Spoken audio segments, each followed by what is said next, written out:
This episode is brought to you by my friend Rebecca Walser, a financial expert who can help you protect your wealth. Book your free call with her team by going to friendofdinesh.com. That's friendofdinesh.com. Coming up, I'll lay out an agenda for the GOP Congress post-November.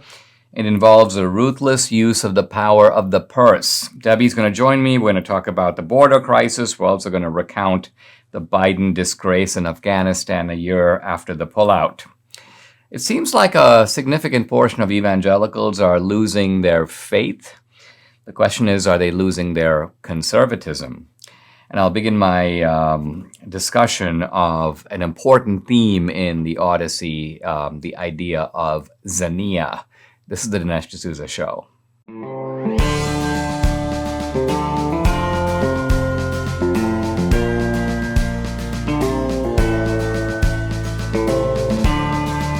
America needs this voice. The times are crazy.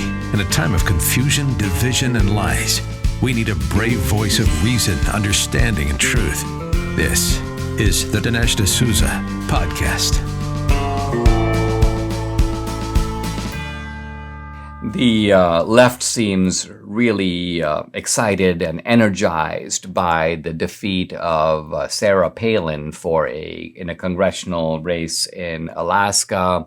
Sarah Palin, of course, is the former governor, and so it might be expected that she would have a powerful sway in Alaska. Now, the problem with Sarah Palin is that she, in a sense, put that aside and stepped down as the governor of Alaska when she really didn't need to. She seems to have done it just in order to be able to go on the speaking circuit, make some money.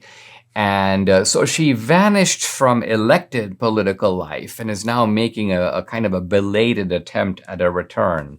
So Sarah Palin she was a very popular figure in Alaska. She's now a somewhat more ambiguous figure. In fact, much of the Republican establishment in Alaska is not pro-Palin, not anymore. They once were. But of course, the problem in Alaska was also that thanks to Lisa Murkowski and her acolytes, Alaska has established a very bizarre ranked voting system. It's not one person running against another. It's multiple people running in a single contest. And you don't just choose one candidate, you sort of rank them. I want this person first, I want this person second, I want this person third. And it is this ranked voting system that creates a little bit of a different structure than the straightforward, this is the Republican nominee, this is the Democratic nominee. You also had a race in which there were two prominent Republicans. One was Sarah Palin, one was another guy, and they divided the Republican vote in a Republican state, and so the Democrat was able to sort of... Now, the point I'm trying to make here is it's a little unfortunate. Obviously, I was hoping that Sarah Palin, or the other guy, the other Republican, would make it, but we have a Democrat in that seat. But it's worth noting that this is an extremely anomalous result in an anomalous voting structure. So I don't think it tells us anything about what's going to happen in November. At least I hope it doesn't. Now, I saw an article just yesterday, I think it was, the Democrats are kind of, I won't say praying, because Democrats don't really pray, but you may say wishful thinking that there is a kind of long but narrow road for them to hold on to the House. I think that this is more wishful thinking than reality. Democrats may have a better hope of retaining their 50-50 hold in the Senate. I still think that's going to be difficult, but nevertheless, the House, I think, is very likely, at least at this point, unless things can happen between now and the midterms, of course, likely to fall into Republican hands. But then the question becomes, and then what? And so what? Now, obviously, one of the things that Republicans can do is they can use the power of the House Judiciary Committee and other committees in the House to hold hearings. So in other words, there is a measure of accountability that's not occurring now. Why? Because you have Democratic chairman in the House, Democratic chairman in the Senate. So all the hearings are only at their request or under their control. And so Republicans, in that sense, are virtually powerless, because even though these are very narrow majorities, a majority is a majority, whether it's a majority of 1 or a majority of 50. Now, so Republicans will be able to use hearings and use their subpoena power. But the other thing that they can do, which I think not enough attention is paid to, is use the power of the purse. And what I mean here is that all spending bills originate in the House. The way that a bill moves in the process of becoming a law is it moves from the House to the Senate, and then the president has to sign it. Now, the president, of course, has the power to veto it. And if the president vetoes it, it's going to go back to Congress. And of course, it's unlikely today to have a veto-proof majority in which the House and the Senate can override.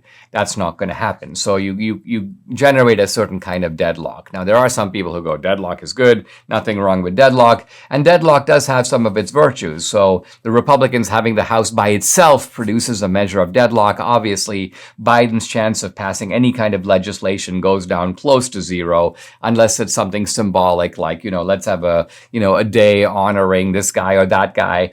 Any substantive bills are likely to be stopped in their tracks. But I'm actually recommending and proposing that the House, the Republican House, go a lot further than this and begin to, in a fairly determined and ruthless way, use the power of the purse to squeeze the Biden administration. So let's take as a simple example the 87,000 IRS agents. Simply cut the funding of the IRS and don't move on that. Don't budge. Don't be open to negotiation. You basically say, we're not providing the funding, so if they want to hire the agents, they need to find the money some other way. It's not coming from the Congress. It's not coming through congressional allocation.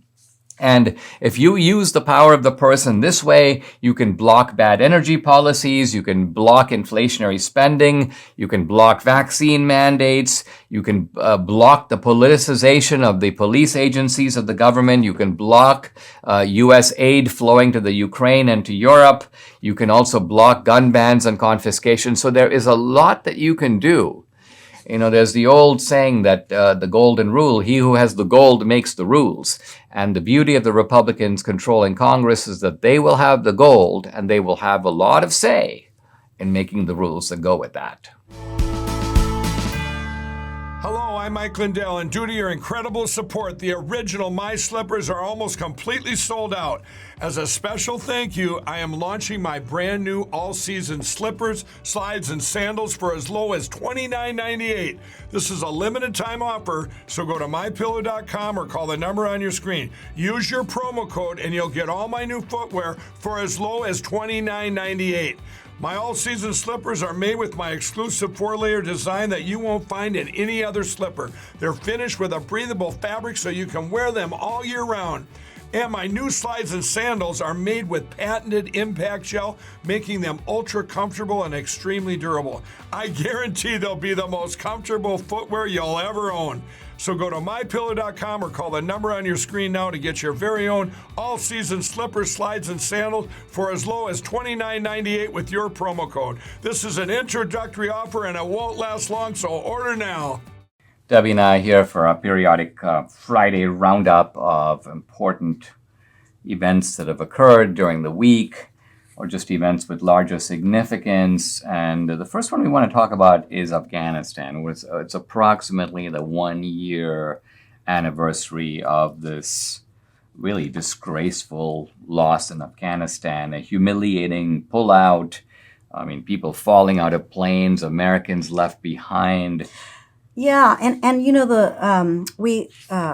here's an article from Gallup, and it says a year after withdrawal, 50% of Americans call Afghanistan a mistake. Only 50%, which tells you that the media really did a fine job of hiding a lot of the information, including the celebration of the Taliban and the fact that they, basically won, all of those things. They didn't want Biden to look bad. And they really went through great lengths to keep it from the public. Well, that's for sure. Now, I don't think that the poll actually shows that, because look, let's read. 1 year after the chaotic withdrawal of U.S. troops, 50% of Americans say the U.S. made a mistake in sending troops to the country, while 46 say it did not. Now, see, I don't think the U.S. made a mistake in sending troops to the country originally. So we're talking about something that occurred over a pretty long period. Yeah. The United States recognized that Afghanistan was the staging ground of 9/11. And so the Right. idea of So the sending war U.S. itself- troops to oust the Taliban, I think, was really good. And actually was done very efficiently, very quickly. It's something that, to be honest, was executed beautifully by the Bush administration at the very beginning. Now, the problem was right after that.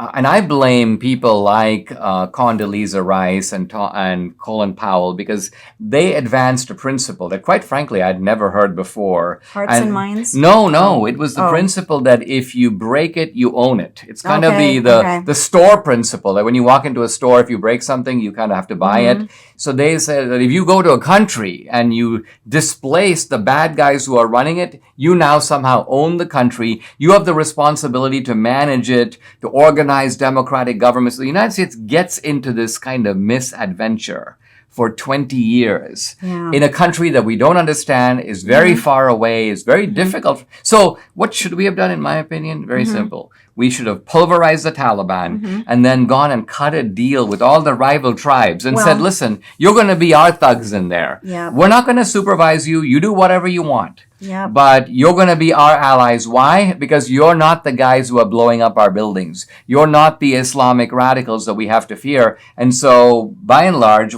as long as you don't harm us, we're willing to do business with you. Well, the rules of engagement in this war were horrific. As you Horrific. know, we had Karen Vaughn many months ago to talk about her son, Aaron Vaughn, who was killed it was the Chinook helicopter that killed 16 Navy SEALs. And the reason that they died were the rules of engagement. They could not fire back.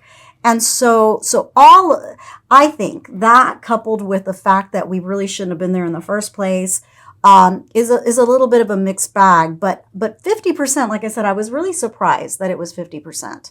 The reason I think that the American political system makes these mistakes is because the American people have short memories. You would think after Vietnam, think about it, pretty much the same model. A distant country, very difficult for us to conduct long-term operations over there. Again, it's one thing to go in there with massive force. It's a whole nother matter. The Vietnam War begins really in the early 60s. It continues really for a decade. Thousands of lives are lost in Vietnam. And all for purposes that are very unclear. And then on top of that, the rules of engagement. The Viet Cong, the North Vietnamese, they run across the demilitarized zone. They can't be pursued into their territory because there's a line, and the U.S. military has to abide by the line. Yep. So the outcome becomes tragically predictable. Yeah, and the same thing happened here. And I'm afraid that when we try, the reason I brought up hearts and minds is because, as you know, some of these Islamists, the Taliban, those people are extremely devoted to their religion. And we cannot change their hearts or their minds. We shouldn't try. And so I think that and I don't know that there will be a next time. I really don't. I mean, I don't think we have the stomach for it. The sad thing, I think, is that this is, if you look at something like the Russian invasion of Ukraine, it's emboldened by this. This is actually, so Biden, in a way, although he complains, Putin's this, Putin's that, Putin is basically a rational actor who saw that, hey, if the United States can't beat a bunch of tribesmen, Pashtun tribesmen who basically are living in the 13th century, you know what? Russia's going to have and the Chinese are probably similarly thinking. Think about the loss of respect for America that this buffoon Biden, this senile, corrupt old man sitting in the White House has done to America. A country to be a superpower needs to be respected and feared, and I think it's fair to say that currently in the world, the United States is neither. Looking for a movie that celebrates the gift of life? Get ready for Life Mark. This is the new movie from the Kendrick brothers and our friend Kirk Cameron, who we're going to have on the podcast next week. The movie opens in theaters everywhere September 9th. In life, Mark, David's comfortable world is turned upside down when his birth mother unexpectedly reaches out to him, longing to meet the 18-year-old son she's only held once. With the encouragement of his adopted parents, David embarks on a life-altering journey of discovery that leads to a staggering truth from his past. Inspired by a true story, Life, Mark is a powerful reminder that one decision, one choice, can impact so much more than one life. Life, Mark is pro-family, pro-love, pro-forgiveness, pro-reconciliation, and pro-new beginning. So if you are too, make your plans to see Life, Mark. See Life, Mark in theaters beginning September 9th. Learn more about Life, Mark and get your tickets today at lifemarkmovie.com. That's lifemarkmovie.com. We want to talk in this segment about the border, and it seems like what's happening is that the people who are in charge of policy at the border, notably law enforcement authorities, are not only beginning to not only recognize what's going on, they know they're there, they see it, but they're beginning to speak out about it. Absolutely. I mean, as you know, I was brought up on the Rio Grande border, grew up there. And you used to tell me that in the old days you would just cruise over to... Oh, yeah, we'd go to Mexico. We'd walk over to Mexico, have lunch, walk back. You can no longer do that. You just can't. It's too dangerous. In fact, the Valley was a very safe place. At least I thought it was when I was a kid and into high school. But didn't you go like roller skating all over the place? All over the place. It was just great, and you can no longer do that anymore. So the interesting thing though is Border Patrol typically does not get involved with the administration. They don't talk about this administration or that administration. But very interestingly, Border Patrol Chief Raul Ortiz was under oath, and he basically said that the Biden administration's border policies of no consequences are causing chaos at the border. And there was a video going around of this, basically he was a cartel member, and he was being chased by two border patrols, and he was actually fighting back. He had no fear of these border patrol agents. And it just like gets me that these poor men, of course, they sign up to do this, to protect our borders. Well, but they shouldn't have to do that. I mean, they sign up under the expectation that there will be an administration in Washington that is committed to enforcing the law and supporting them in doing their jobs. Absolutely. But what we have is an administration that is objectively, I think it's fair to say, on the side of the cartels. It is on the side of the cartels. And all of these policies are horrific for not just the residents of Texas. Now New York and DC are starting to see that, we're bringing these buses full of these people. I mean, it's funny how they're in favor of migrants in theory. We like migrants, but we just don't like, we just don't like Pablo and Juan. Don't give us any actual migrants. Yeah, we like the idea of the migrants. Yeah. So anyway, but that is to say that that these policies are not just bad for us here in America, but they're really, really bad for them. Very cruel. The migrants themselves, especially the young girls. When we had Myra Flores on last couple of weeks ago, she talked about the rape trees where they hang their underwear when they rape these little girls. I mean, those are all policies that Biden is responsible for. I mean, he just is. Right. So he cannot claim that he's for these people when in fact all these policies are against these people. Here's an article, this is from the New York Post. Texas sheriffs take aim at Biden border policies causing, quote, tsunami of death from drug smuggling. So This is now the sheriffs in Texas, and there's a bunch of them. Well, all the fentanyl that has been killing our kids in America can be traced to the border crossings of the fentanyl. Let me read. This is Collin County Sheriff Jim Skinner. Quote, "It is quite frankly a tsunami of death that is crashing into the United States over our southern border. It's killing Americans wholesale, and it's just an epic slaughter manufactured by the cartels. If you don't secure the border, it's going to continue." Yeah, no, so it's really, it's like, multiple things going on. You have the fentanyl problem that is really bad here in America. In fact, I was watching the news the other day, and they showed these pills that are like little, different colored pills, like pink and orange and all of that. And our kids are ingesting these things and dying. So this is a very, very bad problem that these cartels are causing. But they're causing them because we're allowing them to come. I mean, the indifference, I think, of the media is the fact that the media understands the political objective of bringing the illegals here. And a lot of these reporters, these are urban guys, these are guys who live in Washington, D.C., they're not affected by these problems so directly. They don't see entire communities ruined and decimated. Mayorkas is like literally like, who cares? I don't see a problem. What are you talking about? But really, all you have to do is go down to the border so you can witness Well, this. I think it's interesting that these Biden officials don't go to the border. Yeah. They're people note they don't show up. I think the reason they don't show up is they don't want to have to deal with any of it. If you see it, you can't unsee it. Yeah. Right? They know it's going on.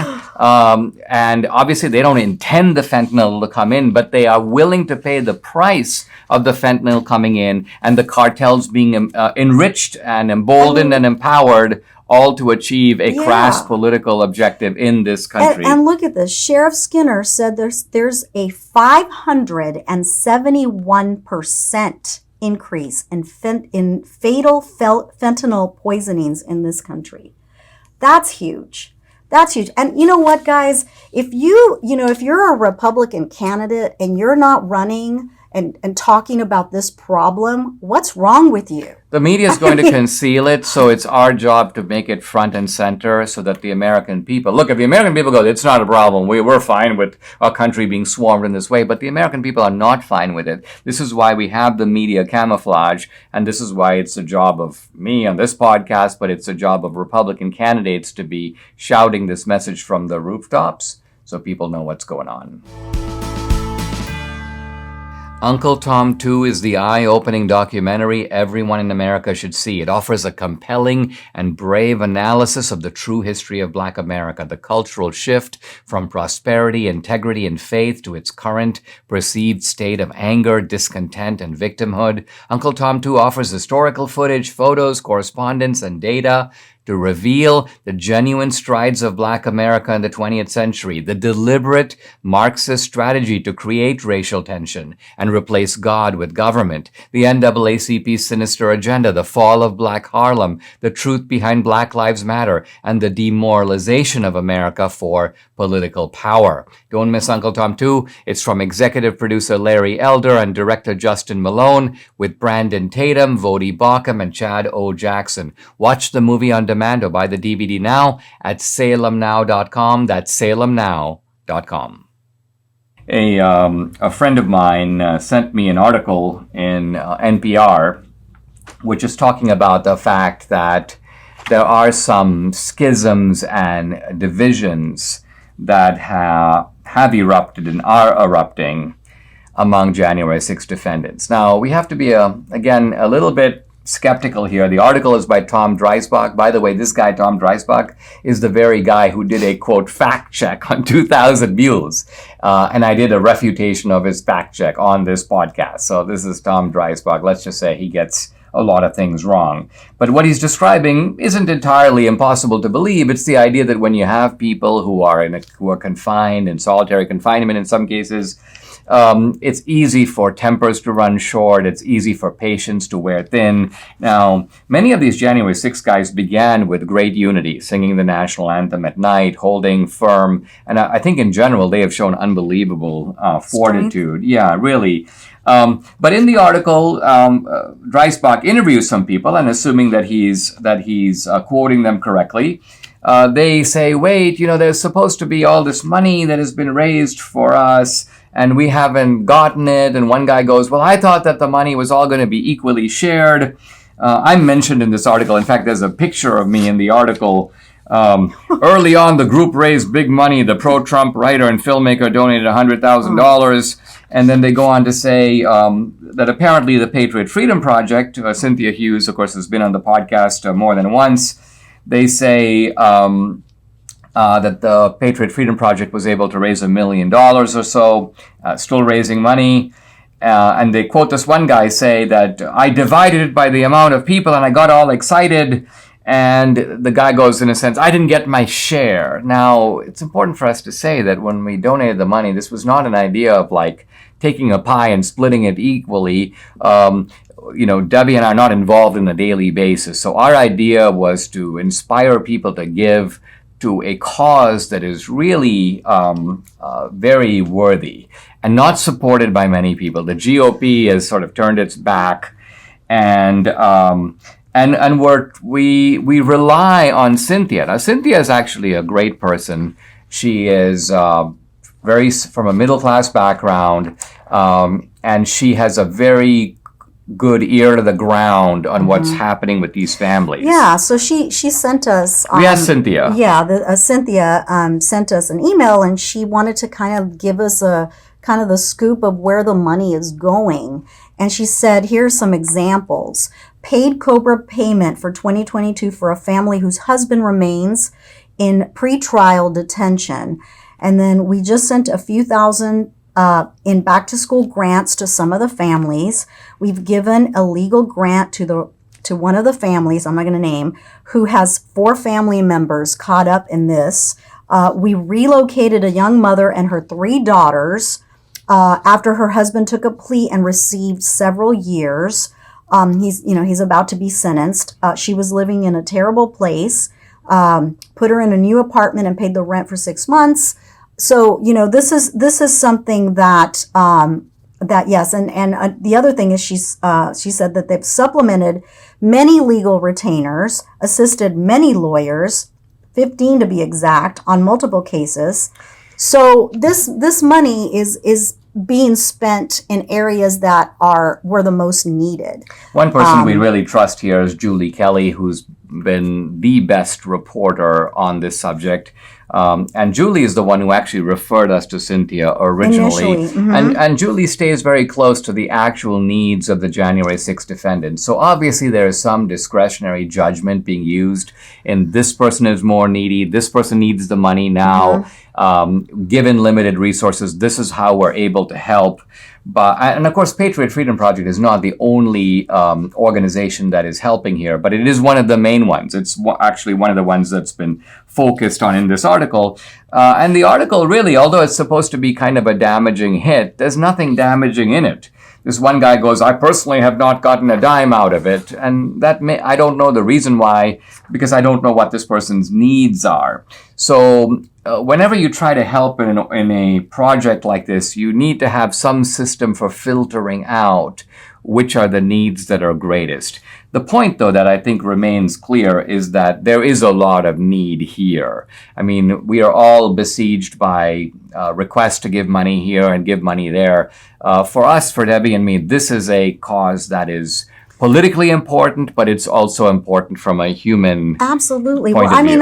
I really I always talk about the parallels, but when this happened, I was like, what is the difference between what they're doing to these men in these jails and the Venezuelan jails? I really saw no difference. And so, when people say, well, are we there yet? I think we are. I really think we are. When you pick and choose people that you want to prosecute and persecute for political reasons, that's where we are in America. And so this is why we stood up and we said, you know what, we need to help these people. And we urge you to do it. We're going to give another $100,000 this year. We're not sure if we're going to give it all in one piece or try to give it in 3 or 4 parcels. We'll figure all that out. But we strongly believe in Patriot Freedom Project, and we think they're doing a really good job. Obviously, they could do more with more resources, so we're going to help, and we urge you to help as well. Some of us wish we could rewind the clock when it comes to our health. Exercising, climbing stairs, all the things young people take for granted, these aren't things that have to stop just because you age. Neither do you have to suffer or endure the normal aging aches and pains. Why? Because now there's a 100% drug-free solution. It's called Relief Factor. Relief Factor supports your body's fight against inflammation. That's the source of aches and pains. The vast majority of people who try Relief Factor love it. They order more because it works for them. Debbie's a true believer. She finally gets to do her bar exercise class now that she's alleviated her frozen shoulder thanks to Relief Factor. Debbie can even do now planks and push-ups. She's like, wow, I never want to be without Relief Factor again. You too can benefit. Try it for yourself. Order the 3-week quick start for the discounted price of only $19.95. Go to relieffactor.com or call 833-690-7246 to find out more. That number again, 833-690-7246, or go to relieffactor.com. Feel the difference. This, for Debbie and me, is our travel segment, and it's going to refer to travel that we just did. We just got back from a trip to, Nashville and Chattanooga. And we also want to talk briefly about our upcoming trip toward the end of this year to Israel. But let's begin with the trip we took. Now, I was speaking in Chattanooga. Mm-hmm. And I've got to say, germaphobe that you are, you accompany me on the trip, but she skips the event. She's like, I will be going with you, but I will not be attending. So, but what's cool, it is fun. It's so much more fun to travel with you than to go alone. Exactly. So we went to Nashville first. We rented a car. Well, here's the thing. We couldn't fly directly to Chattanooga. So in today, flights are still a little unreliable. So we don't like to do the connection. So we said, let's fly to Nashville, the nearest place to fly direct. And then we'll drive, 2-hour drive from Nashville to Chattanooga. But we spent we arrived, we stayed overnight in Nashville, and the next day we went to Chattanooga. And you noticed some stark differences. Oh, well, when we went to Nashville, first of all, Nashville does have beautiful things. Nashville is great. Yeah, it's wonderful. The Opry. We literally, we always go get our coffee, so we walked, to get our coffee. And we noticed that there were a lot of homeless people everywhere, scattered about, especially at a church, the Methodist church there. They were like camped out. I mean, it was just such a repulsive sight. Now, I'm sure there's going to be some Methodists, Dinesh, what would Jesus do? And so on. But, honestly, I don't think Jesus would like the idea of scaring people away from coming to a church. In fact, this is a little bit like the money changers in the temple, where you've got these guys, they're completely entitled. They're sleeping on the front step of the church. And so I'm sure deterring people from going to the church because the church is no longer a safe place to go to. So when we saw this, and I also noticed that it was a bit filthy. It wasn't really super clean. Everywhere. And everywhere, right? And we even tried the famous barbecue, which I have to say as a Texan, sorry guys. Are you saying that Tennessee barbecue can't? No. But besides that, I when we went back to the hotel, I told Dinesh, I go, what do you want to bet that Nashville is run by Democrats? And he was like, what do you mean? I go, well, think about it. It's dirty. There's homeless people everywhere. It's probably run by Democrats. So I Googled it. Sure enough, it is.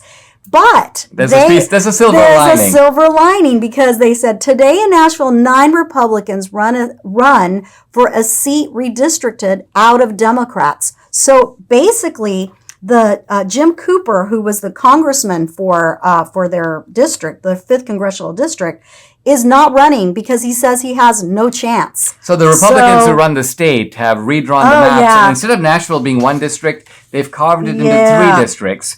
3 districts in which Republicans are now likely to win all 3. Yes. So good work by the Tennessee GOP. So I think that in about a year or so, when we go back to Nashville to visit, I bet it will be a lot cleaner. And the proof of this is that we jump in the car, we drive 2 hours, and we're pulling into Chattanooga. Now, basically, Chattanooga, I must say, beautiful place. Beautiful place. There's clean, a beautiful lake. Not a single homeless person in sight. Super clean. I'm like, yeah, I know why. You see a large overarching bridge, and Debbie goes, tell me what you do not see. And what you do not see is a single guy in a tent or with dirty clothes thrown everywhere, sleeping under the bridge. So really, all this is another thing that a congressional or even senatorial candidate can talk about, a GOP candidate can talk about, and that is, if you want to stay away from social issues, all you have to say is, okay, do you want to live in filthy America or do you want to live in clean America? If you want to live in filthy America, vote Democrat. If you want to live in clean America, vote Republican. And it's not just clean. I mean, the point about it is that when you deal with the homeless problem, And that is too. that it goes with vagrancy, it goes with harassment, it goes with crime. Yes. I mean, many of these homeless guys start with petty crime. They'll, take your chicken wing off your plate when you're eating in a restaurant. But if you let them get away with that, pretty soon they're going to be assaulting people. And they do. And they do. These socialist people, I mean, even in socialist countries, they take over. So it's again, it's a really great way to win, really, an election.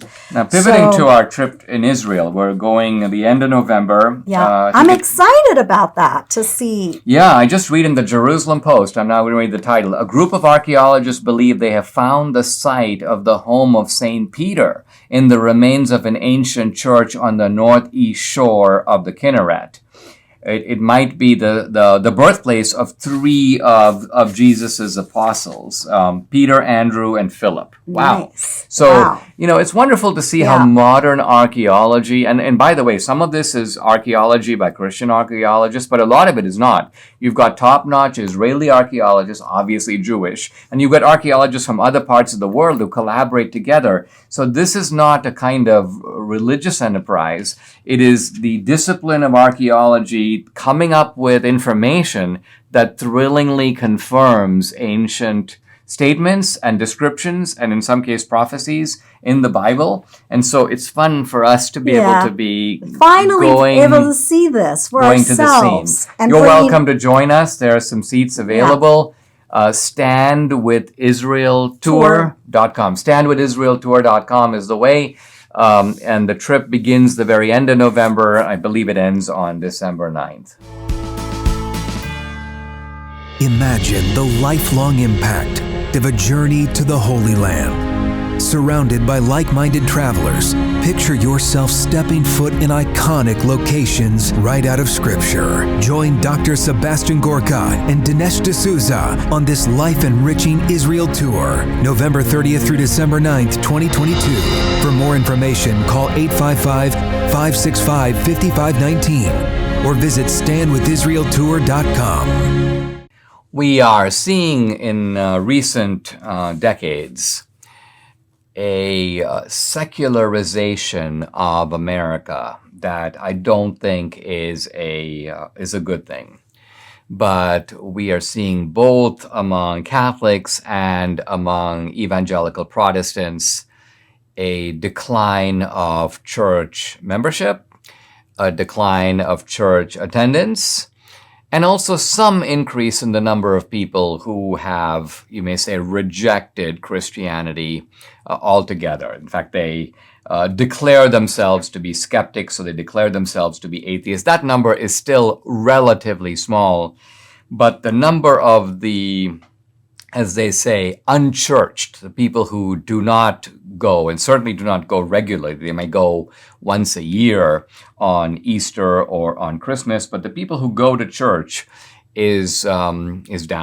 It's down, as I say, in Catholicism, and it's down in evangelicalism. It's even going down in the so-called Bible Belt. Now, the secularization of the Catholics, particularly the Catholics in the American Northeast, has fortified liberal politics, because those were Catholics who were very kind of group-oriented, community-oriented, and so when they lose their faith, in a sense you could say they lose their pro-life beliefs, but they don't lose their collectivism. They still devoted to the state, and so what you now have are these radical leftists, and the moralizing energy that maybe previously was accommodated within the church is now driven to expanding abortion access, is driven to promoting gay marriage and gay rights and trans rights. So we've seen a kind of leftism in the American Northeast as a consequence of secularization. So a group of scholars have looked at secularization in the Bible Belt, and we have seen in the Bible Belt evangelicals becoming less evangelical. They don't attend church as often, And some of them don't even really call themselves committed evangelicals anymore. But the surprising finding on the part of these, or perhaps surprising finding on the part of these scholars, is that although these evangelicals have become less evangelical, they have not become less Republican. They have not become less conservative. Let's look at some of these findings as they're summarized in an article in Christianity Today. They say, first, there's a fair number of them. So in other words, we're talking of about 30% of people in the Bible Belt. That's a significant percentage. By the way, if those people were becoming leftists or becoming Democrats, this would begin to cause a problem for the Republican hold on the South. But it turns out that's not happening. They're not Democrats. In fact, the secular Protestants, if you want to call them that, voted for Trump over Hillary by more than 2-1. They're deeply committed to colorblind conservatism. They're deeply committed to the idea of law and order. They oppose preferential hiring for blacks or other minorities. They think that hiring should be done based on merit. 65% they have, quote, hardly any confidence in the press. Very good. They do have confidence in the military. 62% oppose the legalization of elective abortion. This is markedly greater than the American population as a whole. And so what you're seeing here is that in the South and in the Bible Belt, even if as people become less religious, they don't, for example, give up their pro-life beliefs. In fact, interestingly, 89% of these people who are not going to church or going to church very rarely still say the Bible is the inspired word of God. And about a third of them say that the Bible is literally true. It can be taken as true word for word. So I think what's interesting here is that you have a phenomenon, although it's sometimes described as secularism, it's not secularism in the European sense. And it's not even that these are people who are somehow abandoning Christianity for some generic spirituality. Oh, I'm going to go sit on top of a rock and contemplate my navel, or, do just sort of hours and hours of meditation, or I'll become a Buddhist, or I'll go hike in the Himalayas, or I'll start following the works of the Dalai Lama. No, that's not what's going on here. What's really going on here is that people are turning against organized churches and organized religion. And I think this is really, it should be a wake-up call to the churches that they're doing a poor job. Now, there are some of the evangelical preachers who think, listen, the solution for me is to stay away from politics. I need to avoid politics altogether because, there are 10 guys in the pews who might take offense and might actually leave the church. What these guys don't realize is that the people in the pews are far more committed to their conservative politics than they are to you. So one way that you can actually keep them is relate Christian principles to the world that they live in. Show them how the moral principles of Christianity. Yes, the pro-life principle, but not only the pro-life principle. A lot of our politics today is driven by a basic conflict between right and wrong. It's a spiritual battle being fought on an earthly plane.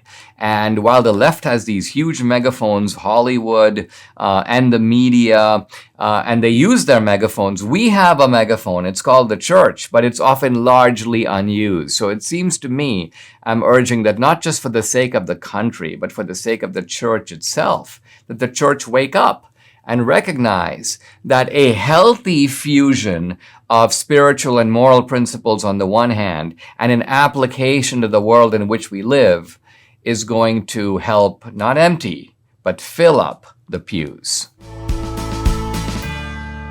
It's pretty colorful, you've noticed, at the grocery store in the produce section, all the vibrant colors of fruits and veggies, the reds, the greens, the yellows. Well, our friend Dr. Howard at Balance of Nature tells us that these colors you see represent nutritional variety. Now, I don't eat anywhere near the 10 daily servings of fruits and veggies that I should, so Balance of Nature is how I give my body what it needs to stay healthy. Debbie and I take these 6 little fruits and veggie capsules every day. Each daily dose is made up of a blend of 31 31 different fruits and veggies. 31. So variety equals vitality. Give your body everything it needs with balance of nature. Invest in your health.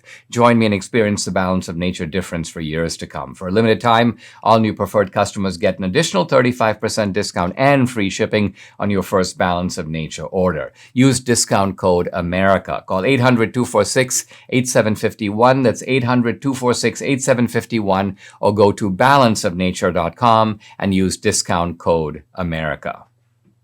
We're still in the opening section of the Odyssey, but I want to introduce a critical theme that runs throughout the Odyssey. Just as in the Iliad, where the critical themes were kleos, meaning glory, and time, meaning honor, and those themes were central to the Iliad. In the Odyssey, we have a central theme that goes by the name of Zaniya. This is Xenia, Zania.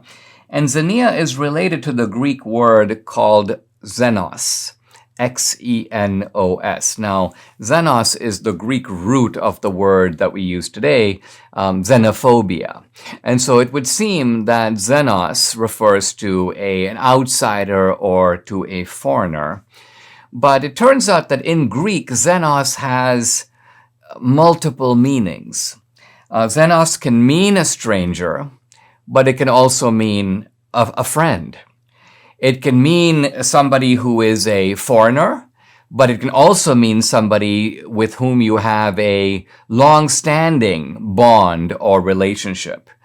You can be a xenos and be a host. You can be a xenos and be a guest. And so xenos has this complexity which depends on the context. Now, how can a single word have these different and perhaps even contradictory meanings? Well, to understand that, we need to figure out what Zaniya means. Now, Zaniya is normally translated, and if you look at various translations of the Odyssey, it's translated as hospitality. And it does mean hospitality, but it actually means more than that. Hospitality normally is that somebody comes to your house and you know who they are, you welcome them in, you'd love to have them, you have them sit down for a meal. But hospitality here is a completely voluntary thing. You're choosing to entertain them. Obviously, if someone showed up at your house and you didn't know them, you wouldn't let them in. Now, of course, there are other cultures where hospitality has a kind of wider, more expanded meaning. Cultures like the culture of the Bedouins, for example, or even today, the culture of India. I remember when I was growing up, people would show up at our house, a distant relative, and they'd say to my dad, we came by last week and you weren't here. And they're kind of shocked. And my dad would be like, well, I didn't know you were coming. But their point is, we kind of expect you to be here because hospitality is just such a central sort of virtue of a lot of traditional and I would say a lot of so-called developing cultures. You'll find it today in Africa. You'll find it today in many other parts of the world. But in ancient Greece, Zania means more than this. It doesn't even refer to this kind of extended hospitality, which is a cultural tradition. Zaniya is sanctioned by the gods. And Zaniya is not merely the choice, but rather the obligation that you have to people who show up at your door. So let's think about people living in ancient Greece in the 5th century BC or earlier, and the Odyssey is dated 200 or 300 years before that. There were no hotels, there were no motels, there were no lodges. So frankly, if you're traveling from place to place, how do you? Who puts you up for the night? Where do you stay? Well, presumably you can't always stay outdoors. So what do? You show up at somebody's house who is at your same socioeconomic level. If you're a poor man, you show up at a poor man's house. If you are royalty or a king, you try to find the house of a king. And you knock on their door and you basically say, I'm here, and put me up for the night. Now, to us, this seems kind of crazy. This is not certainly something that I would recommend you try at home, showing up at the homes of random strangers and asking them to put you up. But in the culture of ancient Greece, and you can think here about how there are presumed tight bonds between people in these communities. The idea is that even if you are unknown, even if you come from a different town, even if you are a stranger, and you knock on someone's door, their job is to let you in, to give you a meal, to give you a bath or allow you to take a bath, to put you up for the night, and very often the meal and the bath is before they even sit you down and ask you who you are. In fact, it's considered rather against the protocol of the code of Zania to ask someone at the door, who are you? Why? Because the assumption is that if you ask them that, then your treatment of them is going to depend on whether you know them or whether you don't, whether you think they're a good guy or whether you think they're a bad guy, whether you think they're from a reputable family or not. And the operating principle of Zania is it shouldn't matter. It doesn't matter if you are known or unknown. It doesn't matter if you are from a good or family or not. It is the job of the person who is the host to bring you in, to give you food, to give you lodging, and only then to sit you down and ask questions about who are you, what's your family, why are you here, where are you going, and of course the key question of Zania, which is how can I be a friend to you? How can I be hospitable to you on your journey? We'll see that this theme is absolutely central to the Odyssey. Now, it's there in the Iliad as well, but it's central to the Odyssey, and a lot of the events in the Odyssey revolve around either the affirmation and proper execution of Zania, or the betrayal of Zania and its consequences. Subscribe to the Dinesh D'Souza podcast on Apple, Google, and Spotify, or watch on Rumble, YouTube, and salemnow.com.